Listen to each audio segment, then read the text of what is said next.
진짜 전략 유진투자증권 여의도 영업부의 강영현 부장과 함께하겠습니다. 어서 오세요. 안녕하세요. 네, 앞서 말씀드린 것처럼 고용지표가 예상치를 하회는 했지만 전달보다는 증가를 했습니다. 네. 미국 증시 상승 마감을 했는데 먼저 자세하게 좀 알아볼까요? 네, 고용지표가 안 좋게 예전에는 이게 지표가 발표가 돼도 네. 뭐별 상관없이 그냥 지수는 계속 올랐는데 요즘은 조금 눈치를 보고 있는 상황인 것 같습니다. 고용지표가 지금 중요한 이유는 이제 비용 푸시 인플레이션 중에서 가장 중요한 팩터죠. 임금 관련된 부분이 혹시라도 인플레를 자극하는 방향으로 움직이지 않을까라고 하는 거에 대한 두려움이 있는 겁니다. 뭐 원자재도 있고 다 있는데 그런 것들은 사실은 올라갔다 내려갔다 하고 선물 시장에서 움직이기도 하고 뭐 좀 부족하면 광산에 좀 물자 좀 더 넣고 하면 가격도 내려가고 합니다. 그런데 임금은 한번 올라가면 그게 큰 경제 위기가 있기 전까지는 임금이 다운되는 경우가 거의 없습니다. 그래서 페드나 어떤 중앙은행이죠. 우리나라 한국은행 같은 경우도 임금에서 움직이는 비용발, 그쪽에서 움직이는 비용 인상 인플레이션이 나올 경우에는 상당히 긴장하고 보고 있기 때문에 고용시장이 어떤가라고 하는 거는 매월 초 금요일 정도에 발표가 되는데 그때마다 한 번씩 움직일 가능성은 있어 보입니다. 네. 어쨌든 시장 움직임을 확인해 본다면 10년물 국채 내려갔습니다. 고용시장 이거 아직 회복 안 됐네. 그럼 유동성 회수는 어려워질 것 같고 테이퍼링 물 건너갔네 라고 하면서 나스닥 기술주들이 올라갔고요. 기존에 경기가 회복되는 국면에서 인플레 해지 기능이 있었던 종목들은 스테디하게 옆으로 기거나 아니면 조금 조정을 주는 그런 형태로 움직였다라고 하는 겁니다. 나스닥만 좀 크게 많이 올랐는데 1.5% 정도 올랐습니다. 그런데 나스닥 오르는 거에 대해서 이게 과연 유동성 때문에 10년물 국채 때문에 오른 거냐라고 보았을 때 그렇지 않을 수도 있다는 생각을 했던 부분이 있고요.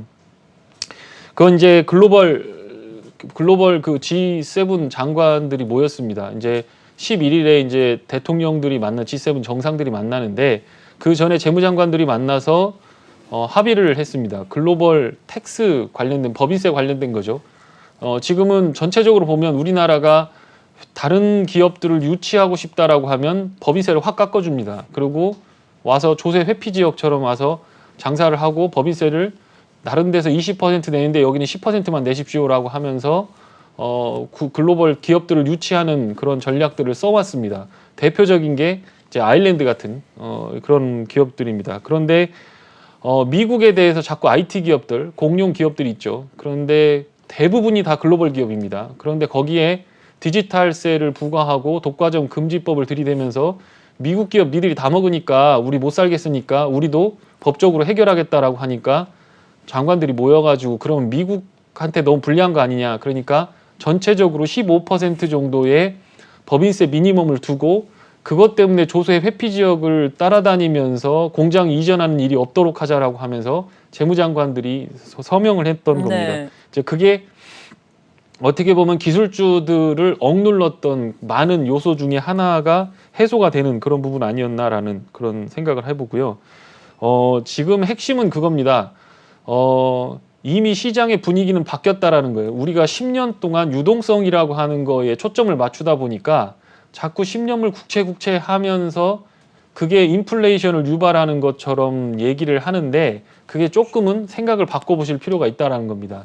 10년물 국채 금리를 낮추고 유동성을 풀어주니까 채권 가격, 부동산 가격, 주식 가격 다 오른 건 사실이지만 어떻게 보면 이런 거죠. 물가라고 하는 거하고 이 자산 가치 상승이라고 하는 거는 컨셉 자체가 다른 겁니다. 예를 들면 그냥 유동성에 의해서 건드려지는 자산 가치 상승은 너 아버지 얼마나 부자야, 재산 얼마 갖고 있어라고 하는 어떤 그런 개념이죠. 딱 그 순간에 봤을 때 뭐 경제학에서는 스탁 개념이라고 하는데요. 그 시점에서 딱 봤을 때 재산이 얼마냐라고 하는 저량의 개념이고 물가라고 하는 거는 그래서 얼마 버는데 1년에 얼마 버는데 임금이 얼마야? 너 아버지 연봉 얼마 버셔? 라고 하는 거. 그거는 유량의 개념입니다. 물가라고 하는 건 유량의 개념이고 이 부분 자산가치 상승이라고 하는 거는 저량의 개념입니다. 그러니까 자산가치 상승이 물가에 분명히 영향을 미치는 건 있지만 전체적으로 시장 분위기가 초점이 맞추어진 게 저는 조금 방향이 잘못됐다라고 생각을 하고 있고요. 네.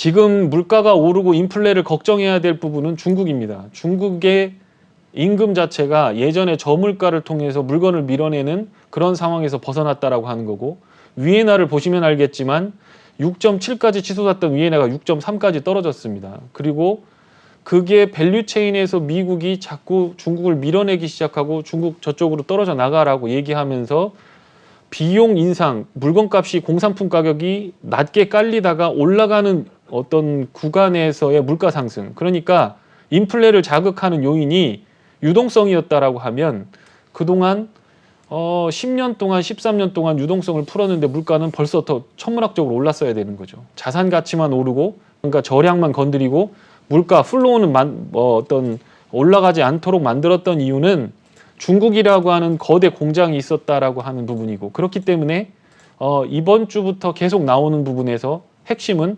미국의 서비스업 PMI가 보시면 차트를 가져왔는데요. 네. 이게 서비스업 PMI 지표입니다. 지금 보시면 이게 10년, 2000년대부터 20년이죠. 20년 동안 서비스 PMI가 이렇게 좋았던 적이 없습니다. 요거는 제조 PMI라고 하는 거는 경기 사이클에 관련된 부분이고, 그거는 조금 조정을 보이고 있는데, 서비스 PMI 같은 경우는 계속 살아나고 있죠. 결론적으로 얘기하면 앞으로 몇 달 있다가 물가는 계속 오른다는 얘기입니다. 그런데 공산품을 주로 가지고 오는 중국 쪽에서의 어떤 물류 흐름 막히는 거, 그 다음에 중국을 제외시키는 거, 이런 것들이 나중에는 보든 뭐 어쨌든 간에 물가를 끌어올릴 가능성은 상당히 높다라고 하는 겁니다. 결론적으로 얘기하면 여기 10년물 국채하고 나스닥하고 보면 시장은 그렇게 움직이고 있습니다. 10년물 국채 내려갔으니까 여기 하룻밤에 이렇게 많이 빠졌습니다. 그런데 나스닥 지수는 쭉 끌어올려 버린 거죠. 그러니까 시장이 처음엔 이렇게 가겠지만 핵심적으로 보면, 큰 흐름으로 보면 금융정책으로 하던 것들이 컨트롤이 안 되니까 재정정책으로 바뀌는 과정이고, 이 과정에서 반드시 부작용처럼 나오는 것들은 실물 경제를 자극하는 과정에서 유량 개념인 물가를 계속 자극하는 상황이고, 그게 인프라 관련된 법안이 투자가 된다거나 중국을 강하게 규제를 한다거나 하는 것 때문에 공산품 가격까지 끌어올리게 되면 굳이 나중에 제 데이터를 받아보지 않다고 하더라도 물가는 계속 오를 가능성이 있다라고 하는 겁니다. 그래서 결론적으로 봤을 때 그러면 어떻게 투자 전략을 갖고 가야 되느냐라는 거죠. 오를 때 팔아줘야 될 게 있고, 네. 내릴 때 사줘야 될 게 있습니다. 그렇게 봤을 때 나스닥이 지금 오르고 있는 상황이다라고 한다고 하고, 경기 사이클 관련된 주식이 빠진다라고 한다면 입장 정리를 분명히 하고 들어가야 된다라고 하는 거고요. 그렇다고 하면 제가 보았을 때는 기술주는 어느 정도 매도 사이클이 매도가 들어올 가능성이 있고, 단기적으로는 1, 2주 정도, 우리 같은 경우에는 요번 주 목요일이고 다음 주 정도는 미국도 옵션 만기일 쿼드러플 위칭데이가 또 들어오는데, 그 과정 속에서 그동안에 있었던 물량들을 처리하는 과정에서 주가 변동성은 생기겠지만, 추세적으로 본다면 투자자들이 헛발을 디지지 않으려고 한다면 인플레 관련된 주식들이 조정을 보일 때 과감하게 사들어가는 것도 나쁘진 않아 보인다라는 생각이 들고요. 요게 백신 접종률 관련된 추이입니다. 미국이 지금 7월 말까지 7월 초죠. 7월 초까지 70%를 맞추겠다라고 하는데 이제 한 달도 채 남지 않았습니다. 그런데 이게 급증하는 추세에서 옆으로 기는 흐름들을 보이고 있고요. 한 번 맞은 접종률은 50%, 그리고 두 번 맞은 게 이제 41%인데 결국에는 따라오게 돼 있습니다. 한 번 맞고 그만 말 수는 없죠. 한 번 더 맞을 거니까 50%까지는 왔다라고 봐야 되는 거고, 첫 번째 접종을 얼만큼 했느냐가 중요한 건데 미국에서 지금 안 하고 있다라고 하는 겁니다. 대도시를 위주로 조금 맞고 있고 시골 쪽에는 좀 안 맞고 있는 것 같다는 걸 지도에서 확인할 수가 있겠고요.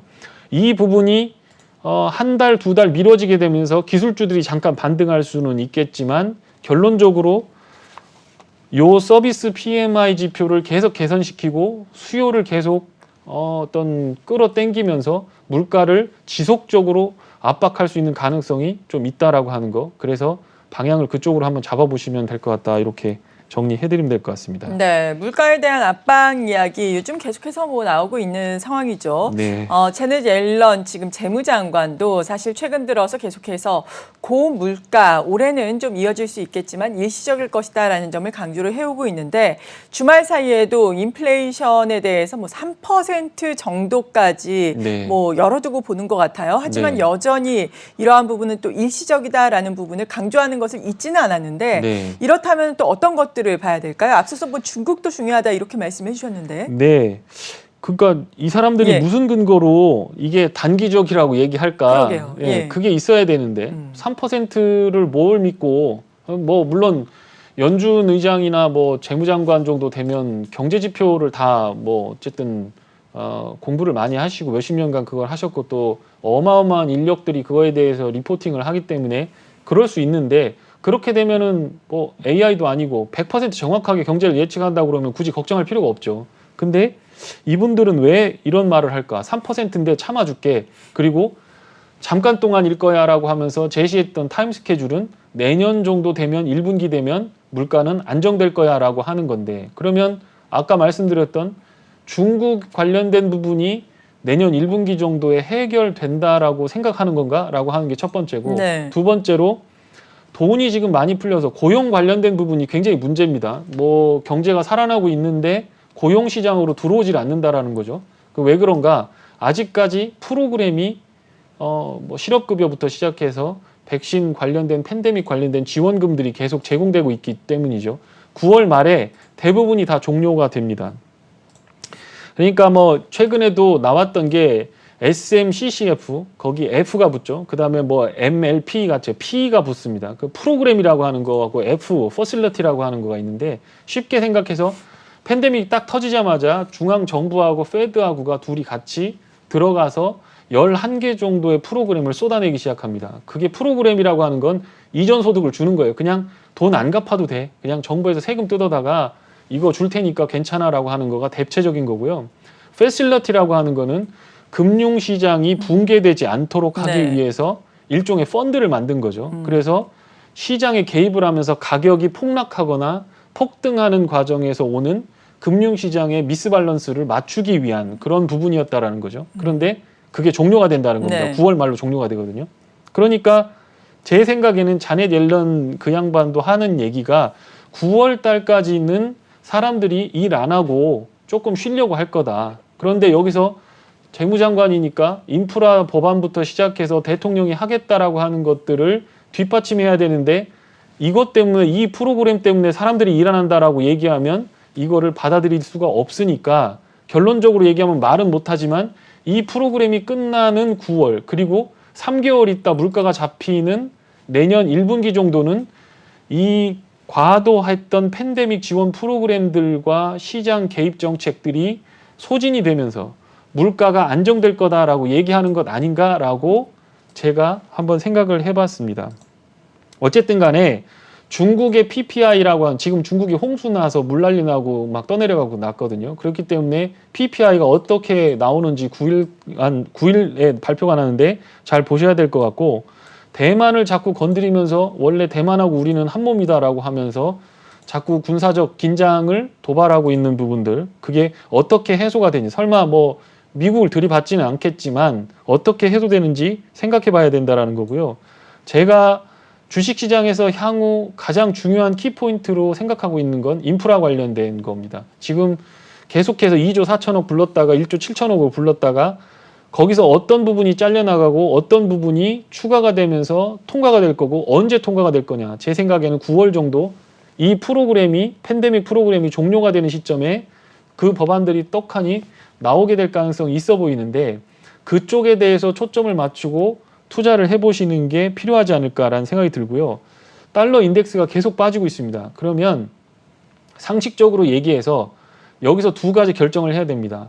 달러 인덱스가 다시 강세를 보일 거기 때문에 미국으로 들어가서 숨자 아니면 미국 통화를 갖고 있는 것은 바보 같은 짓이기 때문에 그 돈을 뽑아서 신흥국이라든가 유럽이라든가 하는 쪽으로 돈을 옮기자라고 하는 거가 두 가지입니다. 그런데 한국 같은 경우에는 접종률이 14%, 유럽 같은 경우는 접종률이 좀 올라갔지만 경제가 좀 좋아지는 회복 기운이 보이고 있는 거죠. 근데 한국은 아직 그런 접종률 때문에 그런 부분이 조금 약합니다. 그렇기 때문에 이 달러 인덱스가 다시 부러지기 시작한다면 미국은 이거를 감당하기 위한 어떤 조치를 취할 가능성이 있을 거고, 그렇게 된다면 테이퍼링이라든가 금융시장을 만지는 부분들이 분명히 발생할 가능성이 있기 때문에 인프라와 달러 인덱스를 중점적으로 보시고 투자를 하시면 될 것 같고요. 제 생각에는 네. 9월 정도까지는 특히 물가나 고용 가지고 시장을 빼는 일은 없을 것 같다. 이렇게 정리해드리면 될 것 같습니다. 네, 그렇군요.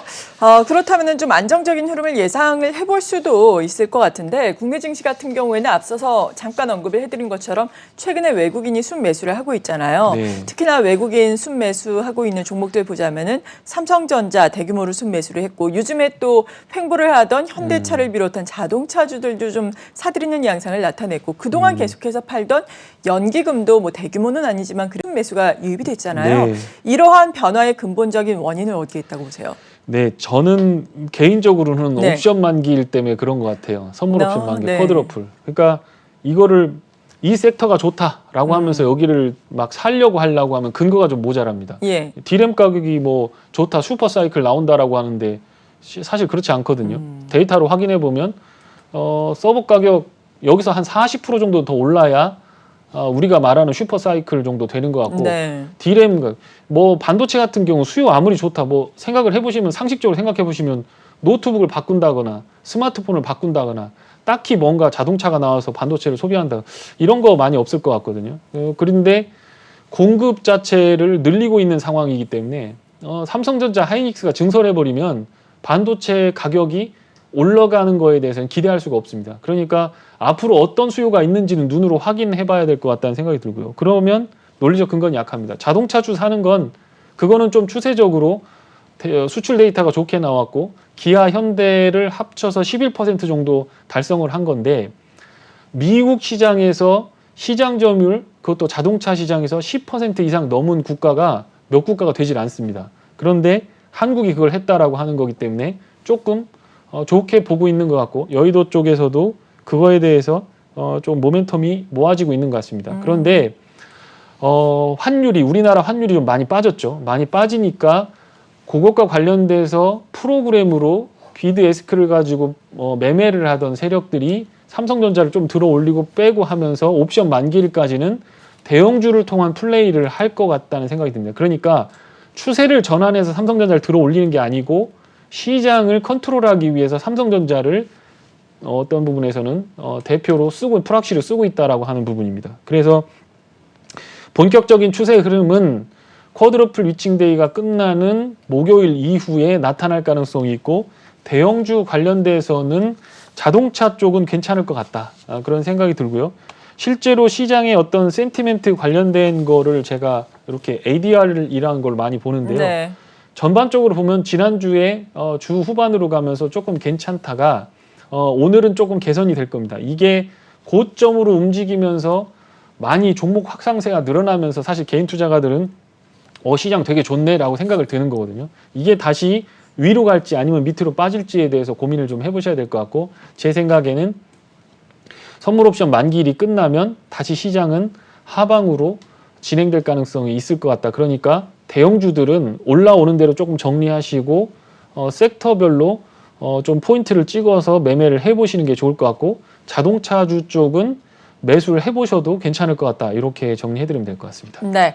그리고 최근에 강조를 해주신 종목들 상당히 수익률도 좋게 나오고 있습니다. 대표적으로 금융주 가운데서는 KB금융 뭐 30몇 %의 수익률 말씀하신 이후에 또 네. 나타나고 있는데, 문제는 앞서 말씀드린 것처럼 미국에서 10년 만기 국채금리가 좀 하락을 했잖아요. 네.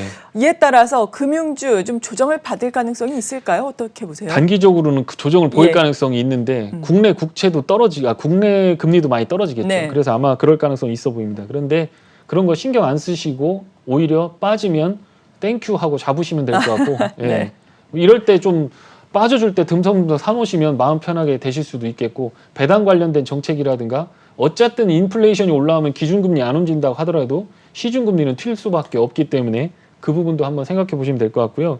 철강이라든가 건설, 기자재, 건설 쪽이 되게 섹시합니다. 지금 거의 뭐 10년 만에 한 번 오는 시장인 것 같고, 만약에 조정을 보인다라고 하면 건설 기자재 쪽은 뭐 3개월 내에 오를까 6개월 내에 오를까 그건 모르겠는데 혹시라도 빠져준다고 한다면 내년 내후년까지 보고 가셔도 이거는 괜찮을 것 같다는 생각이 듭니다. 어쨌든 중국 물량이 덜 들어온다. 그리고 국내의 서울, 부산 5대 광역시의 재개발, 재건축뿐만 아니라 분양 어떤 건수들도 늘어나고 있기 때문에 그게 착공이 되는 내년 상반기 정도 돼서는 상당히 주가가 올라가 있는 상태에서 시작을 할 가능성이 있기 때문에 한번 보시면 될 것 같다. 이렇게 정리해드리면 될 것 같습니다. 네, 이번 주에는 특히나 새로운 관심 종목 어떤 걸로 보고 계세요? 네, 자동차 쪽에서 기아차, 현대위아, 그다음에 우리산업 요거 보고 있는데요. 네. 어쨌든 간에 전기차 쪽에 드라이브를 많이 걸고 있고 현대차가 보니까 미국에서 생산 규모를 추정해 봤을 때 100만 대 정도